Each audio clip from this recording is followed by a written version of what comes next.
Senator Padilla. Thank you, Mr. Chair. I want to start just by thanking you for holding this important hearing and thanking all the witnesses for joining us today. As we discuss the efforts we've undertaken to ensure a woman's right to abortion care, it's not lost on me that this fight is actually larger than abortion care alone. As we work to address the unprecedented actions taken by the far-right wing of the Supreme Court, it's not lost on us that as they're working to strip away basic rights, they're also failing to hold themselves accountable for some common sense ethical standards. So there's a lot going on here. I look forward to working with the chair to explore those greater issues as well, to make sure that we can restore some public confidence into a co-equal, they claim to be completely independent, but is a co-equal branch of government as we work to protect the rights and protections that so many Americans hold dear. Now, my first question deals with sort of the separation of powers and role of the courts question. You know, it's clear that one troubling aspect of the recent Fifth Circuit decision, which many scholars and even fellow judges found legally unsound, was its attempt to intrude on a decades-old public safety-driven decision by the FDA. Now, the FDA, we all know who the FDA is and what the FDA does, but the FDA is the agency that Congress has entrusted with making scientific decisions relating to our health and safety. So when the FDA tests and approves a medication for use, people rely on that. They have trust in the testing and approval process. And so when activist judges take it upon themselves to overstep the separation of powers and intrude on the FDA's decision-making authority, the authority entrusted in it by Congress, it leaves science no longer to just the scientists. And Senator Tillis is talking about, I don't want doctors to practice law unless they have a law degree. He doesn't want lawyers to practice medicine unless they have the medical degree. I don't want justices making scientific decisions unless they have that education expertise. Dr. Verma, simple yes or no question. Is regulated medical abortion in the United States safe? Yes, absolutely.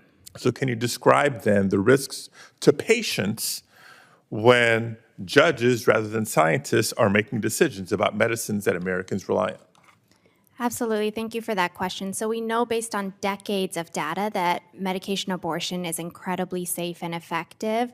By regulating a medication or taking a medication off the market that we know is safe and effective, we limit patients' ability to get the care that they need. That includes care for people that need abortions and for miscarriage management. Mifepristone is used very safely and effectively for management of miscarriages and shortens the amount of time it takes someone to pass a pregnancy. A lot of people experiencing miscarriages are already going through a traumatic event, and so to be able to offer them the most effective treatment option is incredibly important. Okay. Thank you. Now, despite the lack of attention that it gets in the press coverage, we know that abortions are sometimes necessary to stabilize a woman's condition, right? When a woman's health or life is in danger, that becomes part of the conversation. It should be more of the conversation than it is in our national discourse. Yet it seems like so many states, post-Dobbs, are passing laws that are creating, either unintentionally or sometimes very intentionally, conflicting laws leading to confusion and impossible decisions to make on a moment's notice. And Exhibit A is your testimony, Ms. Zarowski. So first of all, let me thank you for being here. Thank you for your courage and your bravery to share your experience.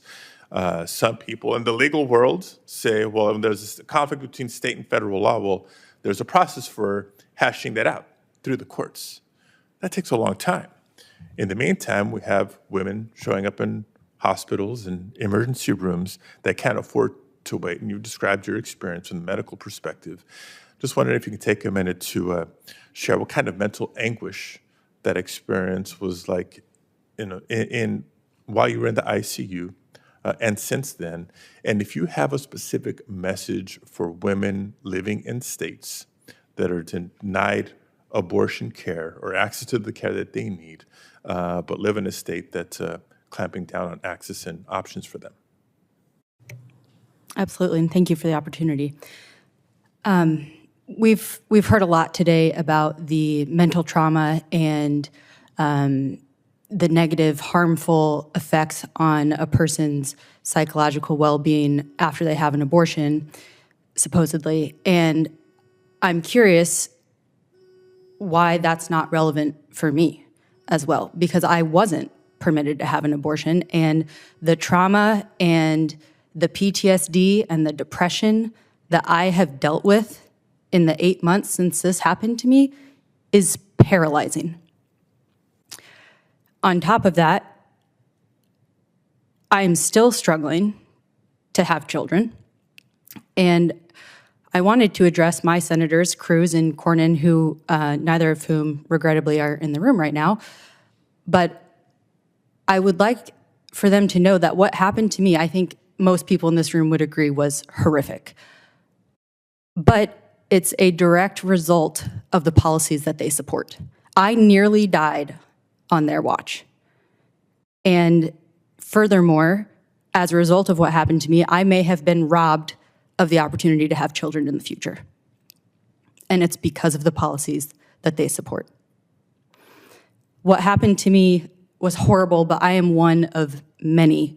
And quite frankly, I'm lucky. I'm lucky that I have a husband that could take me to the hospital. I don't have other children that I had to worry about finding health care for. I have a job that was understanding that allowed me to grieve for 3 days as I waited to almost die. What about all of the women that don't have those same opportunities, that don't have access to health care, that don't have health insurance, that don't have a partner? What about them?